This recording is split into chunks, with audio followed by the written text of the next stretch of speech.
Hello and welcome to today's episode of Live with Impact. This is Angela Brown and I'm here today with Omuugn and we're talking about common sense. I know you're thinking common sense is not common, is it?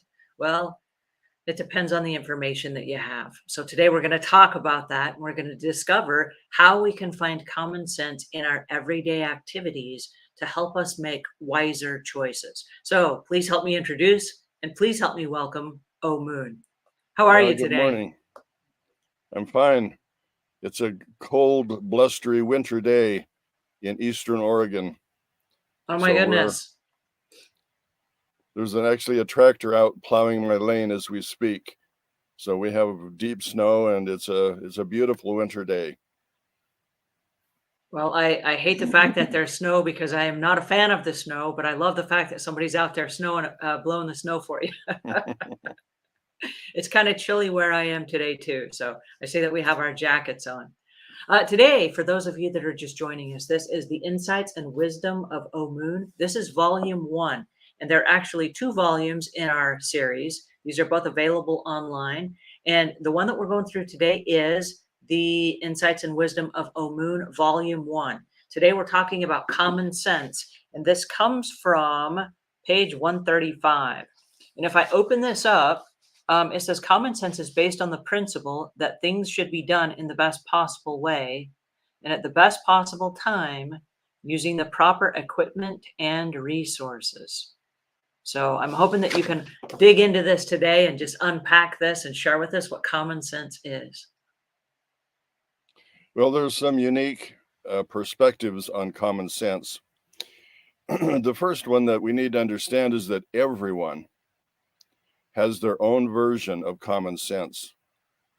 And as we look at the world around us, the way our government functions, the way our financial system functions, the way diversity works its way into our culture in many different ways, the way things change over time, we come to a place where we realize that common sense is not so common. Some of the situations that we've gotten ourselves into, for example, the vast increase in homelessness in many of our big cities. If everyone were utilizing the principles of common sense, things would be very, very different than they are. So first, let's kind of talk about what common sense is. It kind of refers to practical judgment based on a combination of our experience, our observations, and good reasoning capabilities. It's the ability to make reasonable and prudent decisions in everyday situations, relying on a general understanding of how the world works and what is generally considered sensible and rational. And that is not necessarily derived from our public education system. There are certain characteristics of common sense. For example, common sense focuses on solutions in real life situations. For example, if you have a pipe that breaks under your sink, what do? You need to take almost immediate action, and common sense would kind of take you through that process of what those actions would be. There's sort of an intuitive and gut feeling attached to common sense. We feel that some things are appropriate or inappropriate, or things would work or not work, just based on how we feel and how we emotionally respond to things. And a lot of times those are accurate and sometimes they're not. So we have to learn how to differentiate between those two. Common sense is also based on a principle called cause and effect. And if you put a certain cause into operation, it's going to have a certain effect. And we have to kind of understand the consequences of the decisions that we make. If you look at some of the bills that are passed in Congress, the way that we do not adhere to budgets in Congress, we spend more money than we have in the budget, and we are accumulating debt at an exponential rate. Those all violate the principles of the common sense that we're talking about. Yeah, that doesn't make any common sense at all. You're right. And, common sense is different in every culture.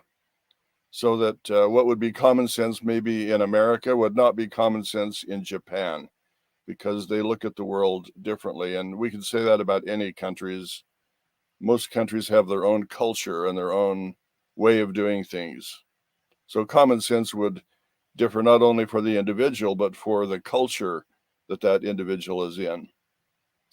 So usually common sense also is based around what we would term simplicity. If you're going to stop the leak under your sink, what is the easiest, quickest, most simple way that we could do that? And that may not be the best way to do it, but our common sense would tell us to do something quickly. Maybe step one would be to turn the water off so that it doesn't keep running. So yeah, there are a lot of let me interrupt you for a second, because I had that exact situation happen this last week. I had a leak underneath my sink, and my first common sense was turn off the water. My second common sense was, can I fix it by myself? So I went to YouTube and I tried to find a fix it for myself, and I think I just made it worse. So common sense number 3, I called the plumber, and the plumber came out and he took one look at it. He spent literally less than a minute and a half, and he said, I can't fix that. I need to replace the whole faucet. And then he said, it's going to be $812. And I was like, whoa, that is a lot of money for a faucet. So common sense number 4 was pay him for his service call, send him on his way, go buy a new faucet and install it myself, which is what I did.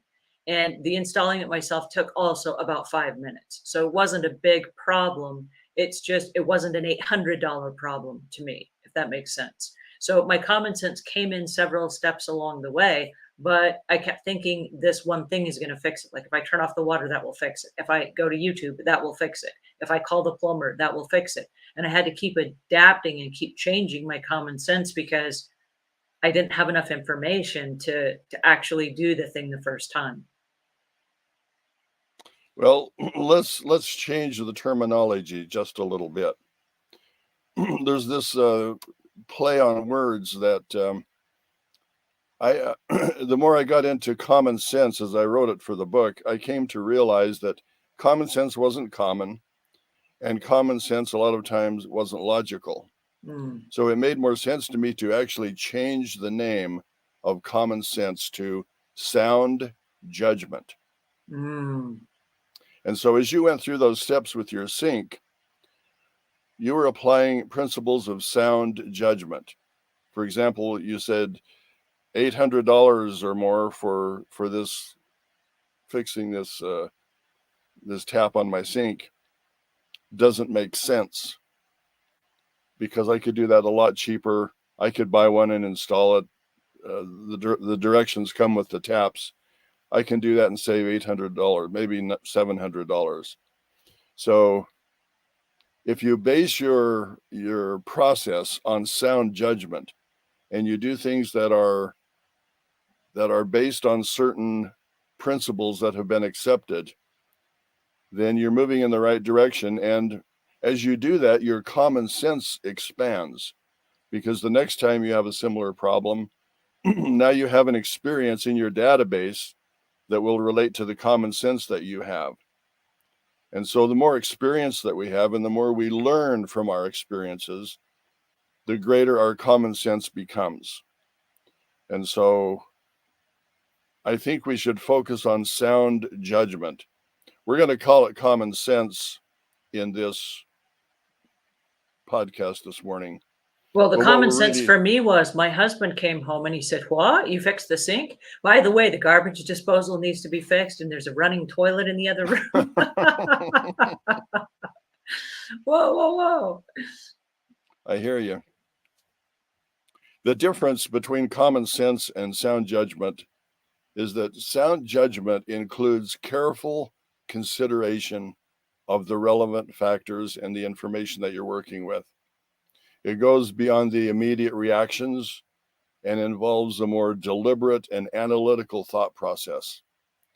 It considers the potential consequences, and there's just a lot more factors that go into our sound judgment. And so, as I say, our common sense is going to improve drastically as our sound judgment increases. So a lot of people will follow gut instinct, thinking that gut instinct is the leader to common sense, or, well, I just felt good about it. What is the difference between following your gut instinct and the sound judgment? Well, that completely depends on where you are in on your processing of your information database.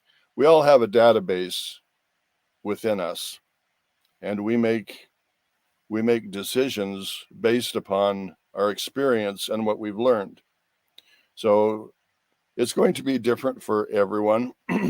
sometimes if you have a gut feeling about something, it's because of your experience and things that you experienced in the past, lessons that you've learned, maybe people that you've been around, maybe your educational basis. From what I can determine from my perspective, our educational system does not really teach a lot of things that would develop our common sense abilities. We learn more what in the educational system than how and why. And so we need to be careful, but our base is going to be much more accurate as our database increases and our experience increases, and we learn the lessons of all of those things. We have more and more sound judgment, and we're going to respond to things intuitively better as we broaden our base of what we know and understand and how the world works around us, so to speak. So, as a parent of 19 children, there were probably a lot of opportunities that you saw that maybe a child, based on their own information, was making what they thought was common sense, and it didn't really make much sense at all. How, as a parent, do you instill that in children? I actually have lots of stories to tell.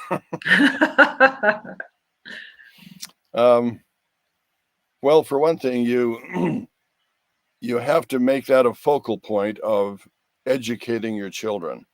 I think one of the basic responsibilities of a parent is to make certain that their children are educated in the ways of life and how things work.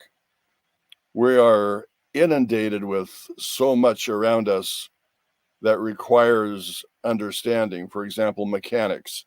If you have an automobile, you go into the world of mechanics and how things operate. If you move into things like electrical things or plumbing things or whatever that might be, there's so many areas of life, including like entertainment and arts and music and all kinds of things. There's a certain level of understanding in our culture and in our way of doing things and in our way of learning that needs to be imparted to the children. A lot of times you do things automatically because of your experience, but your children haven't had those experiences. And so a lot of times they have no idea why you're doing what you're doing, or why you would do it that way, or why you would do it now. Why would I have to make my bed this morning? I don't want to make my bed. Well, common sense tells us that living in an organized home has certain benefits, and we relate to people in a certain way by the way life flows. And especially if you have multiple relationships in a home, you have to find a way that all of those things fit together like pieces in a puzzle. Mhm. And so you need to sit your children down and say, we're going to talk about this and that and the other. Make sure they understand so that you're on the same page when you do things. Otherwise, you can run into chaos, and there are generation gaps that you're not aware of.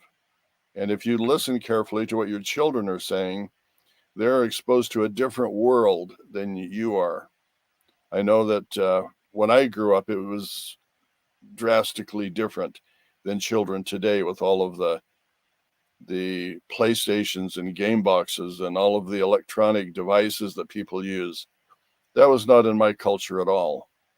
And so you have to be aware of what's going on in the generation, in the culture that you're presently in. And then you need to differentiate. For example, in my culture, when I grew up, there were certain moral values, and the moral values were in the language that was used on television and how it was depicted on television and how families interacted. And there was a lot of modesty, and there was no foul language or guttural language or street language or outright swear words and inappropriate language. Whereas today, you turn on programs, and the programs are rated anywhere from family to PG-13, or you have to be 18, or this is adults only, or this is a program that no one should watch. And if you watch it, then we should notify the police or something like that. Well, you know, it's interesting because when we started our YouTube channel, and this is the cleaning channel, we decided that we would take Disney's approach. And we figured that in order to be family friendly, we would be G-rated and we would not show any alcohol or any drugs or any needles or any firearms, and we would not use any cuss words at all. And so it was a specific decision that we made, even with no one telling us that that was necessary. But we used it as one of our biggest marketing tools because we said we are G-rated and family friendly. Every single episode, without fail, you can play it in the car while your children are driving, you're driving them to school, or if you're in the home and you just want to play it, no surprises. One of the things that happened with that decision, and that was my common sense, but the decision then made us one of the highest rated in the highest bracket for advertisers. So advertisers are like, hey, this is a really great channel because it's a safe bet. Well, it's interesting because 7 years down the road, YouTube came out and they said, hey guys, our advertisers are complaining to us that there's a lot of the stuff that you just mentioned, the guttural language, the immodesty of all the things. And they made this whole new series of rules and parameters. And it cut a whole lot of YouTubers out of the game because all the content that they'd created fell into that category of kind of on the fringe with the creativity. And so it's interesting when you say common sense, it's helpful, I think, if you can kind of future cast your business and say, is this ever going to come back to bite me if I make these poor decisions in the beginning? Yeah, and one thing that we have to be careful about is, like when I was younger, family friendly meant that the dresses came all the way to the ground and they came all the way up around the chin. Whoa. And in fact, some of the programming that comes on television, I've had some of my children ask, why is she out here in her underwear? Because the styles and what is considered modest and appropriate has really changed over time. So if you're immersed in a culture, you still have to make your own assessment of what is proper and improper, what is right and what is wrong, what your limits are, what your boundaries are. For example, using foul language is common now. You can tune onto almost any channel and you're going to hear words that were very, very unacceptable just a few years ago. It's just common language now. And so you have to decide whether or not you want to be a part of this cultural change or whether you want to make a life structure that you live in according to your set of principles. For example, how many movies do you see today? How many series? How many anything where there's no alcohol in the show? Usually whenever two people get together, they sit down and they have a drink. And one of the things that they do for their activities is to drink alcohol. And so alcohol, even though there are a lot of different ways to look at alcohol. Some people say a little bit of wine every day is really healthy for you. And other people will say, my family was totally destroyed by alcohol. Mhm. I've lost my children, or I've lost my father or my wife or whatever.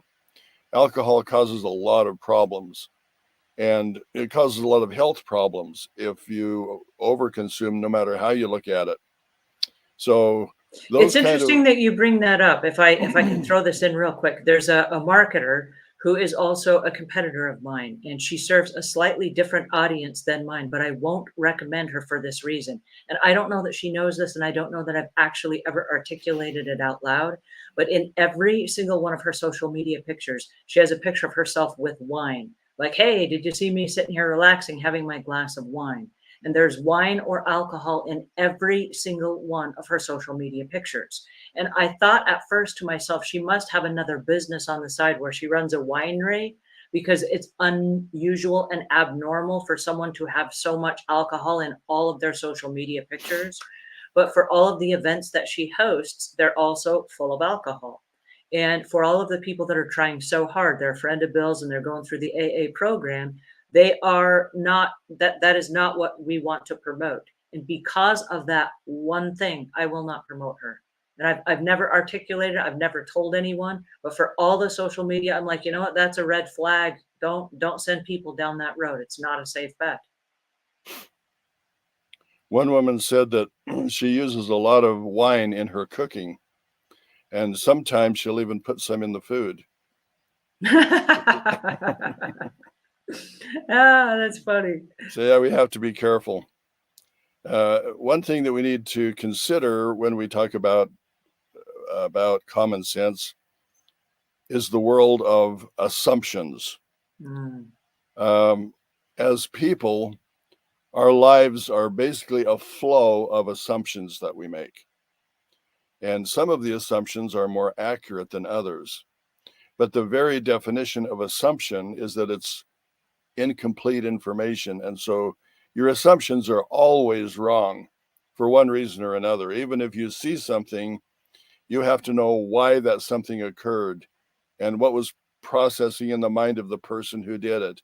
And there's just all kinds of information that are embedded in the assumption that you're making. And you don't have access to all of that information. So you have to be very, very careful when you make assumptions. If your common sense is based on the assumptions that you make, to that degree, your common sense will not be accurate. And you need to be very, very careful. And of course, there's a whole structure of issues, and some of them require different kinds of common sense. For example, if you decide to marry someone, that's a very serious decision. And I mean, let's face it, almost half of the marriages end in divorce, and many, many families break up, and there are single parent families, and all kinds of situations develop because people made assumptions about things that were inaccurate.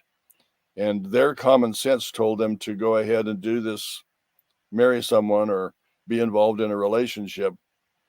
Whereas if you would really use sound judgment and sit down and communicate and find out where people are coming from and what they believe and how they respond to things and how they see the world, if you have a very, very conservative Republican marry a very, very liberal Democrat, there's some possibilities that things would happen in your marriage that would be undesirable. Or if you have someone who lives at the fast food restaurant and someone who's into holistic nutrition, they could just be at each other all of the time. So the more that you communicate and understand and base your common sense on principles that you really believe in and that are time honored and whatever that might be, people have their own belief system along with their own common sense. Their own common sense is a reflection that comes out of their belief system. So the more you are in harmony, the more you're together, the more you see things the same way, the more your common sense will be acceptable to your family and the people around you. So we need to be careful when we make assumptions, because they're really not accurate much of the time. When you talk about assumptions, I am guilty of living in a different world than my husband. And my husband works outside the home and I work inside the home. And so when he comes home, he thinks, oh, Angela's at home. Therefore, I can just kind of like vomit all the activities of my day and whatever happened and whatever, and it's going to be a good time for her because she's just at home. And that's an assumption that doesn't work for me very well at all, because I'm usually in the middle of something really important to me when he gets home, that I need it to stop and I need to regroup before I just hear all this other weird stuff that, tires need to be changed on the car and all this stuff. Like, whoa, I'm not in that headspace right now. And I just learned this common sense technique from a podcast that I was listening to from Mel Robbins. And she's not a therapist, but she interviews a lot of therapists. And she has this concept she calls red light, green light. And I just started to use it. And it's a really interesting tactic where when my husband comes in, instead of him just, here's all the stuff from my day, bills to pay and tires to replace and dentist appointments on Tuesday and all the things, just to say red light, green light. Is this a red light moment for you and you need me to stop and you regroup? Or is this a green light moment where I can go ahead and just kind of spew? And the other night he came in and he said, red light, green light. And I said, red light. And he's like, oh. And so he turned around and he walked out. And I was so grateful that he did, because I was just in the middle of a customer service issue. And as soon as I finished it up, I was able to then break and go do the red, the green light moment. But I was just so caught up in it, and I was trying to help a customer, and to just be interrupted, it throws everything out of whack. And so the common sense, while it's common sense for him because, oh, well, Angela's at home, I should just, go in there. The common sense to me is like, don't come in at all, because I'm really busy right now. If I was just hanging out, I would be in the other room hanging out, right? And so sometimes the common sense for two people is not the same common sense. And like you said, when we make assumptions, that's where we get into serious trouble. Yeah, if you're going to make assumptions, and we all do, I mean, that's the way life is. We don't have all of the information, and we don't know all of the variables and all of the things that are happening to us. But we need to take more time to stop. There's a term called mindfulness, where we can actually talk, in fact, about some of the ways that we can develop a more highly developed common sense. Mindfulness is being aware of what's going on around you, where you are and the people around you, instead of coming in and dumping all of their situations on you. If they came in and they were sort of aware that you may have had a busy day also, and that you have situations that you're dealing with, we start to interact on a different level when we are empathetic toward other people and we're aware of what's happening. If I see my children fighting or quarreling or involved in any number of activities, I should be aware of what they're doing and why they're doing them. And maybe the kids have been cooped up in school all day. We actually had homeschool. And so sometimes the children were in the home learning all day long, and they needed to get out and run and experience some activity. And sometimes if they were in the home and they didn't have that recess time, there were a lot of activities going on in the home that are not ideal, if you know what I mean. And so you need to be aware of why people are doing what they're doing and what their needs are. And so you want to learn from your experiences, and you want to interact with other people and make sure that they are learning from their experiences and you're working together. This mindfulness is just a state of really being aware of the world that you're in and what's happening and why people want to do things, what people need to do. People have wants, needs, and desires, and we need to differentiate what those are. And there's also this thing about being informed. We have to stay informed, like we were talking about. A lot of things are happening today in our culture. There are things happening, for example, in music. There are a lot of forms of music that I personally don't appreciate. Things that are very dissonant, grunge music and a lot of the rap that goes on, and I'm aware of the lyrics in songs. Even if the melodies are okay melodies, sometimes the language and the ideas that are proposed in the music, they're not good ideas. And so you need to be more and more selective in what you let into your world.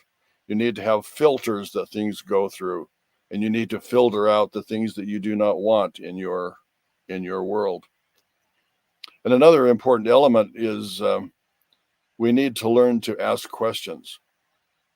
Your world is going to develop basically by the questions that you ask and the answers that you receive. For example, when you had your plumbing problem, you started by asking questions. Can I do this myself? Do I need to call a plumber? Is the price right? And you go through a series of questions, and depending on the quality of your questions, that will determine the quality of the answers that you get back. Can I So interrupt you right there and just say that nothing has taught me that more clearly than using Chat GPT, because I can say to a person, this is not working, and they can like look around and try to figure out what it is that's not working. But Chat GPT does not know what this is. So I have to be very specific and say, I am in a WordPress website, and I am trying to add a plugin that connects to my customer relationship management software. It's not working, and I'd like to connect it from one plugin to another. How do I do that? And I have to be very specific, because it will give me an answer based on the crappy information I gave it, or it will give me a better answer if I give it more information. And I found, wait a second, if that's true for AI, check this out. If it's true for AI, is this also true for my husband? If I give him more information and I'm very specific, will I get a different or a better answer? And the answer is yes. well, that brings up a whole array of ideas. We won't touch on all of them, but people have different definitions for words, and so as we communicate with people or with AI, as you mentioned, if we use the wrong word, they're going to interpret it a certain way. And sometimes we say things that are very clear to our understanding, but they're not. We don't convey the same message to the people that we speak to, because they're in kind of a different world, and they define words differently than we do. For example, the word person. Everyone knows who a person is. And yet, if you look at a Law Black's dictionary definition of person, a person is not a human being. A person in Black's Law Dictionary is a corporation or a trust or a foundation. Mm. And so if you're talking to a business person and you say, I I want all of the persons that I interact with to do this, they may be thinking of a totally different structure than you're talking about. And so we have to make sure that we're really on the same page with people and that we understand the same thing for the quality of our questions to be interpreted properly, and we learn the same lessons. A lot of times people learn different lessons from the same experience because they define things differently. Mm-hmm. And so we have to be very, very careful. But like you say, the questions, the quality of the question will determine the quality of the answer. And the more clear and the more precise and the more specific and the more in line with everything that you're thinking about, the better the communication is going to be. So yeah, that's a really critical element. Another one is, really, we don't think enough of the cause and effect situation. When we make decisions, there are consequences. Uh, one that comes just to mind is our diet. Mm. You can drink a highly sugared, caffeinated, CO2 impregnated drink, Can we and just call it a soda for everybody that doesn't know what that is? that takes us back to our last point about clarity. There you go. An impregnated drink of sugar and carbonation, or what did you say? CO2? All right, a soda. A soda. Okay, good. Someone can drink a soda and they don't feel bad after they drink the soda. They may have enjoyed the soda, but without realizing what's going on inside of the cells in their body, how their body is actually utilizing the sugars and now we have the high fructose corn syrup and the sucralose and the fructose and the lactose and all of the different sugars. There are certain processes that are going on in our body, whether we acknowledge it or not.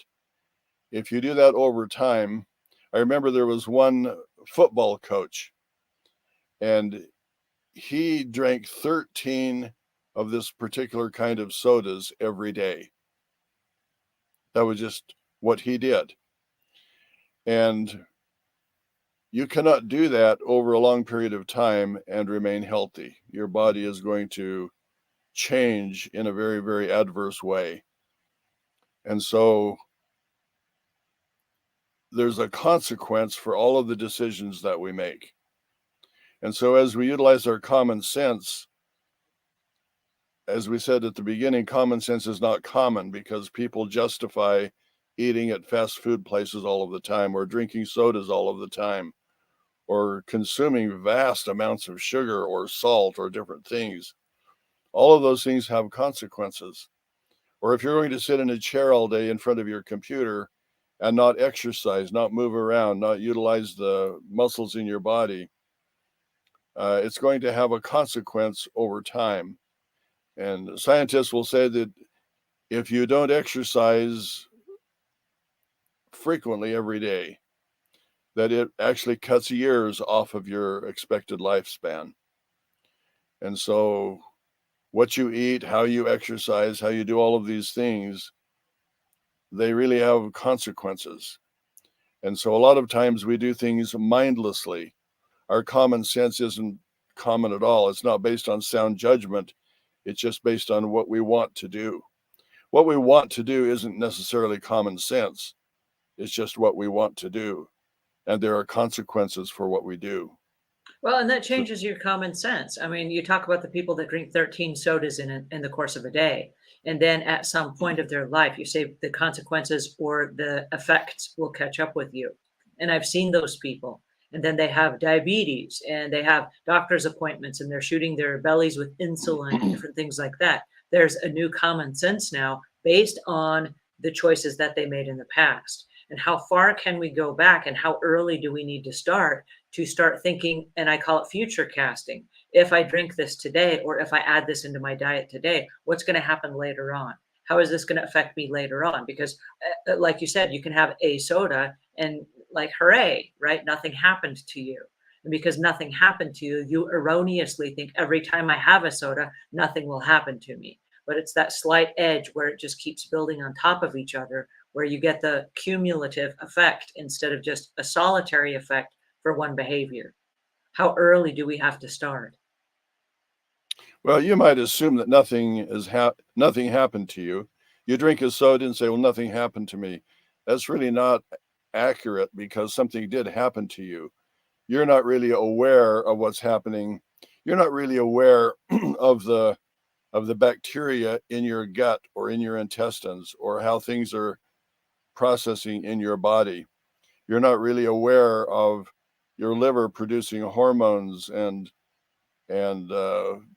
different types of chemical reactions to purify your blood and to do all of those things. Whether you're aware of it or not, those things are happening. So a person who says, "I just drank this soda and nothing happened," see, that's just not accurate because things are happening all of the time. In fact, a lot of the diseases and problems that we have in our society with heart failures and strokes and diabetes and all chronic illnesses, those things are beginning to proliferate in our generation, in our society. And we have to stop and say, why are these things proliferating? Could it possibly be the things that I eat or the air that I breathe or what they're putting into my water, or all different kinds of variables. So yeah, we need to be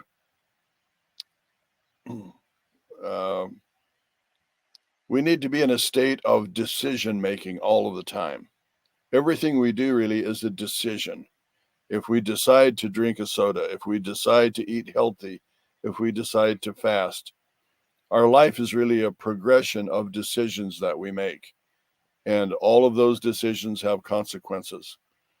And if we start basing our decisions upon sound judgment, our common sense will be much more profound and be a real ally to us rather than a detriment. So those are factors that we need to consider all of the time. Is there ever a time that you choose a system over your sound judgment? And I know I do. For example, when I hire somebody, I used to go on my gut instinct, like, oh, I really like this person. But I found that sometimes I was desperate to hire someone. And so I tricked myself into looking for the best in that person when maybe there were red flags or maybe they weren't quite qualified for the job I was trying to hire them for. And so, not to trust my gut instinct on that particular process, like hiring someone, I created a system where I have a scorecard and I rate them on a scale of 20 things. And it's things like, were they punctual? Did they make eye contact? Were they on time? Not on time, that is punctual. Did they ask questions? Did they take notes? Things like that, that are facts, not my wanting them to fit into my mold. So I kind of squeeze them in there during the conversation. And then at the end, I literally tally it up. And if they get less than a 150 on a score of 20 questions, each question is worth 10 points, 200 points possible. If they get less than 150, they're not hired. End of story. Doesn't matter how much I like them. If I really, really like them, I'll invite them out for a cup of coffee or something, but I do not hire them if they get less than 150 on my score sheet. And that's a time where I have decided, because I've hired the right people for the wrong jobs in the past. I don't think it's the wrong person. I think it's the right person, but I hired them for the wrong job. In that scenario, I have overridden what would be my common sense and I go for the system. Is there a time when you recommend a system over the sound judgment? Well, we're talking about different things. For example, when you run a business, your business functions a certain way. If you're producing a product or a service, then there are certain elements that go into that product or into that service. And you have found ways to implement those things so that you are successful in your business. So when you hire someone, you teach them the processes that operate in your business. And that is common sense now in your business. So you do things a certain way, you use these programs, you use this software. That's the way your business runs, and that's common sense for your business. If you have someone doing something that's totally outside of that, it can disrupt your system. If they're using a different software than you want to be utilized, it can cause problems all the way through your production. And so again, you need to look at what the actual thing is and then base your processing on that whatever that thing is. That becomes the common sense. And so it's going to be different for a family, it's going to be different for an individual. In my individual reality, there are certain things that I want to accomplish. There are certain things that I want to learn. There are certain skills and talents and abilities and languages and things that I want to relate to in a certain way. And so I have to structure my processes and my life around those things that are more meaningful to me. And that becomes my common sense uh, overall process that I go through. And to me, it works if I'm able to accomplish all of the things that I'm trying to do and that I have specifically outlined and say, this is what I want to accomplish. And I have a process to do that. That becomes a common sense thing in my paradigm now. That's in my database. That's in my belief system. Do And you find that having a system in place and then letting it known to other family members or other people that you're working with, that it also has some kind of a filtering out effect where they're like, oh, that's what we're doing now, and they start to follow suit with the process and either duplicate it and do it themselves or allow you to do it in an easier way for you? oh yeah, with a big family like we had to we had to make all kinds of those types of decisions.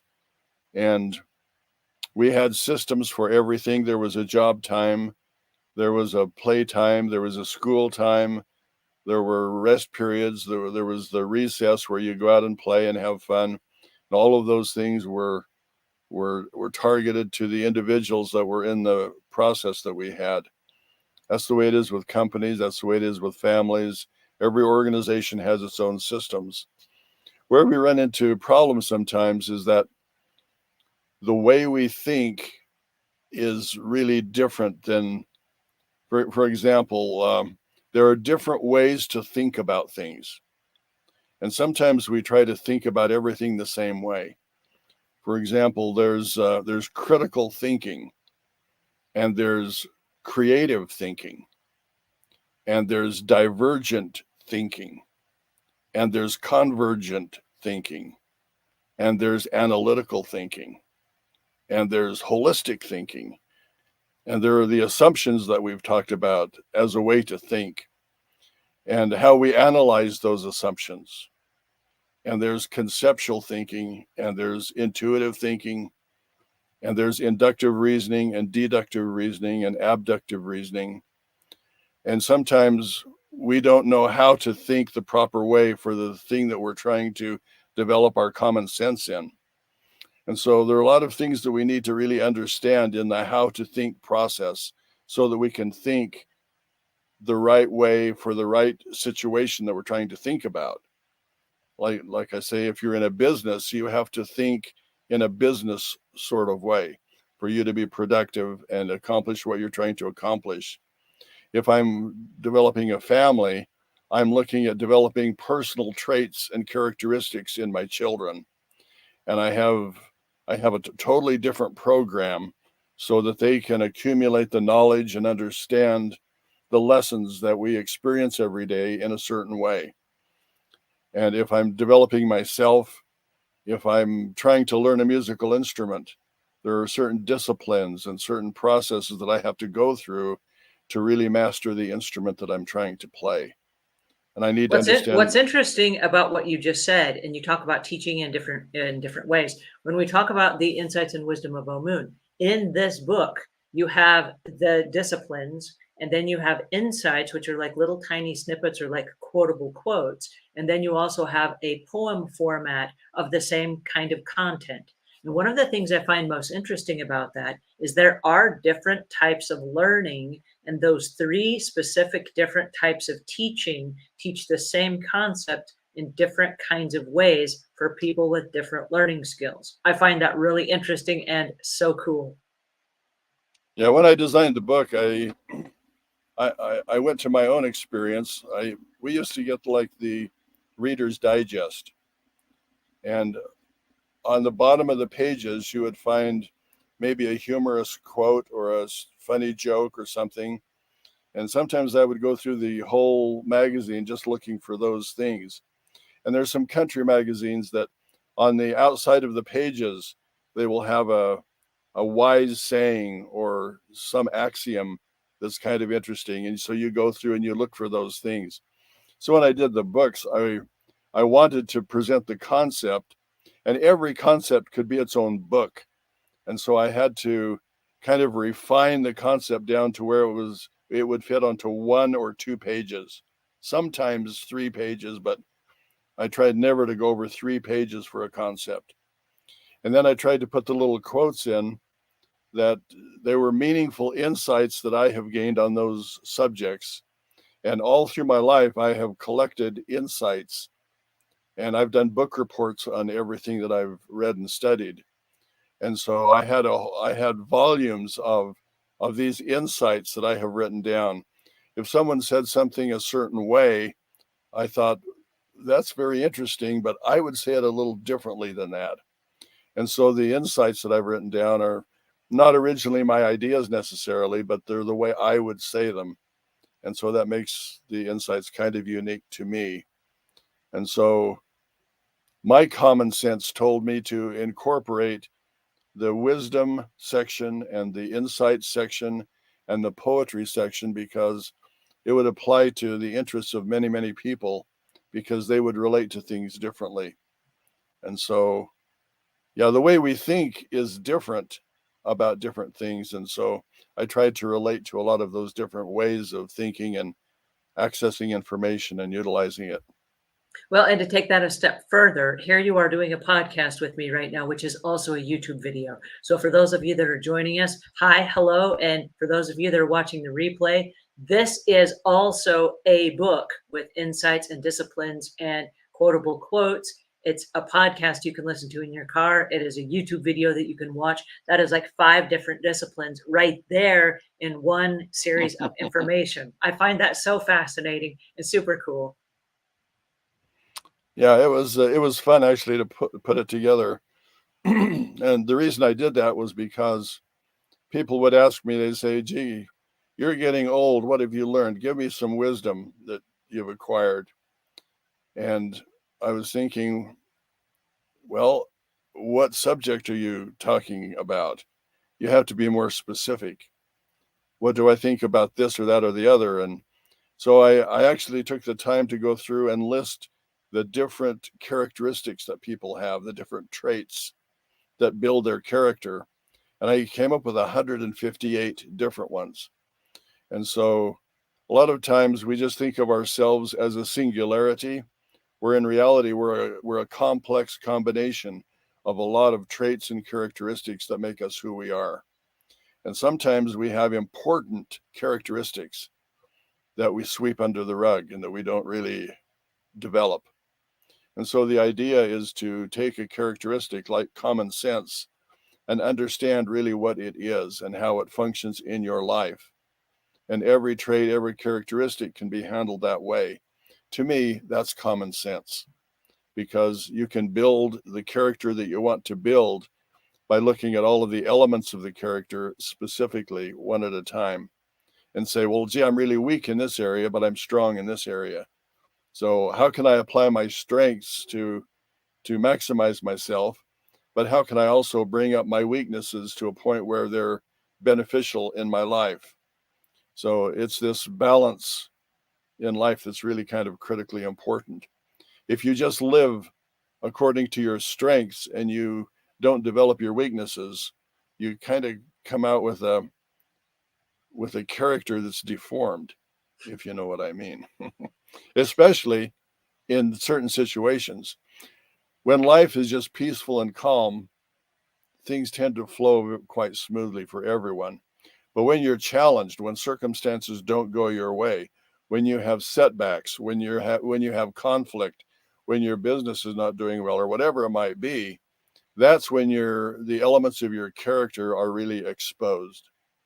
And so there needs to be a process that you go through to balance yourself and make sure that your common sense applies to many, many different areas, many different characteristics, so that you're capable of dealing with all of the situations that life puts into your circumstances. So if that's true and you're new to common sense, let's just suppose somebody might be new to common sense. How do you know that you've landed on a common sense solution? Well, we started out talking about, and the purpose behind my books was that there are universal laws and foundational principles. And if you base your common sense on universal laws and foundational principles, then you're going to be in the right place at the right time, doing the right thing. But there are a lot of different things. For example, if you're in a trade or a skill area, um, like welding, if you're trying to apply common sense to welding, it doesn't work very well because there's arc welding, which is the shielded metal arc, or the gas metal arc, or the tungsten arc, or there's the resistance welding, spot welding or seam welding or projection welding, or gas welding or flex cord arc welding, or submerged arc welding, or MIG welding, or plasma arc, or electroslag welding, or laser beam welding, or electron beam welding. And so if I go into welding, common sense is not going to serve me well at all. Mhm. I need to gather information about the particular industry that I'm working with. If I'm into electrical things, I need to understand what the National Electric Code is. I need to understand GFCI circuitry and the difference between a line and a load.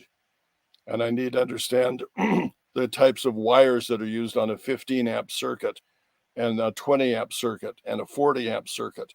They all require different sizes of wires, for example. And your outlets need to be so far apart and so high off the floor. And there are just all kinds of regulations. Common sense will not serve you well in those situations.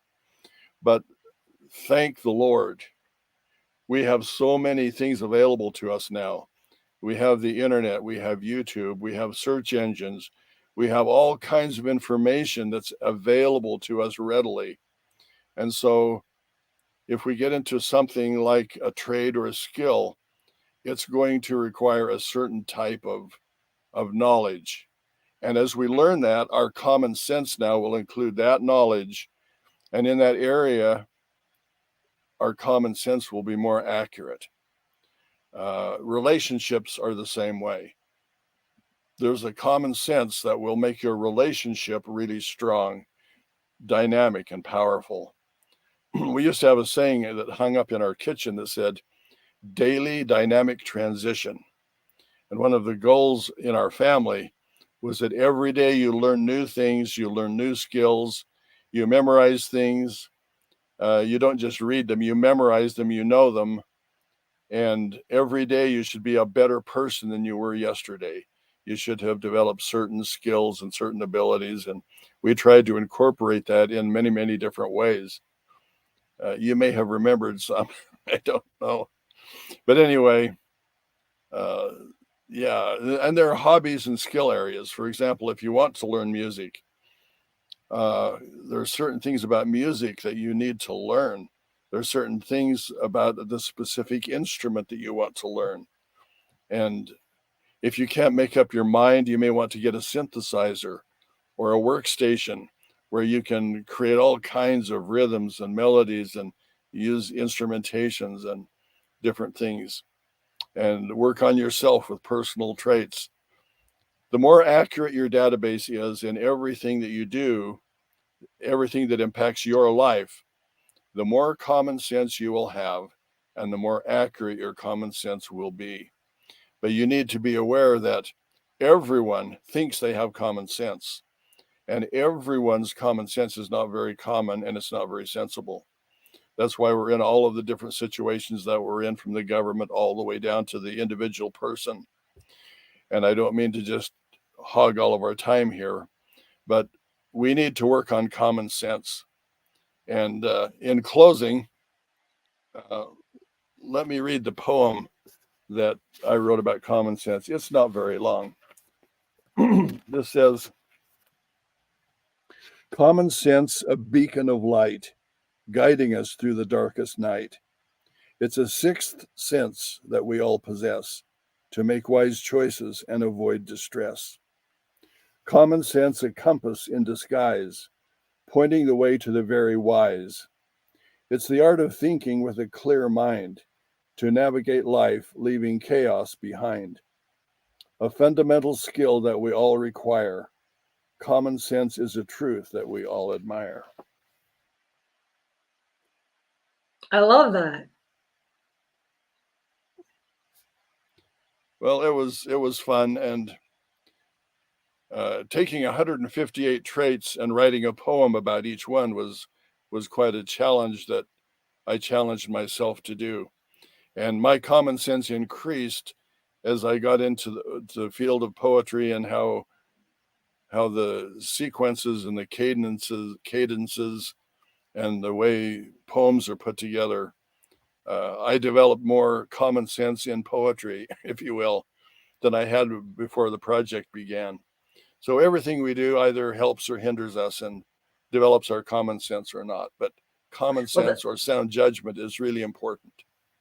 I think the common sense in making poems is very unique in the sense that poems are easy to remember because they rhyme. And if you're walking yourself through a philosophy or a doctrine based on a poem, it's easy to remember it when you're washing dishes and you don't have it in front of you, or you're driving in your car and it pops in your mind and you go through it in your mind, in your head, because you have memorized it. It gives you a chance then to ruminate and think about those ideas at a later time. So I want to commend you for all the time and the attention and the energy that you've put into it. Also for the time and attention and energy you put into our Saturday morning shows. I have to say, without doubt, this is the highlight of my week. So thank you Well, thank you. so much. Thank you so much for Well, today. I know the time is over, but I just finished a children's book, and I did the whole thing in poetry because I think that's a good way to communicate, and it teaches us a lot about a lot of different things. So having children read poetry and memorize poetry is very, very beneficial for them. Well, and tell us real quick the title of that and where we can get that. The title is Fearless Phil.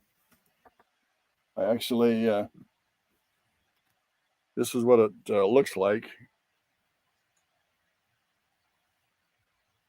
Ah, that's awesome. Yeah, and it's all done with really, really fun graphics. And the fellow who did the illustrations for me is named Phil Wilson, and he's a noted illustrator. But it was a fun project, and I know we're over our time, but it was really fun to do, and hopefully we'll develop common sense in all of the children who read it, open up their imaginations and their minds. And I will leave links in the notes to that so that you guys can pick up a copy. So thank you so much for that, and congratulations on the new book. Okay, thank you for the podcast today. Appreciate it. All righty. Come back next week, same time, same place. We're going to be discussing communication. Oh, another great topic. All right. Until then, have a great week. All right. See you next week.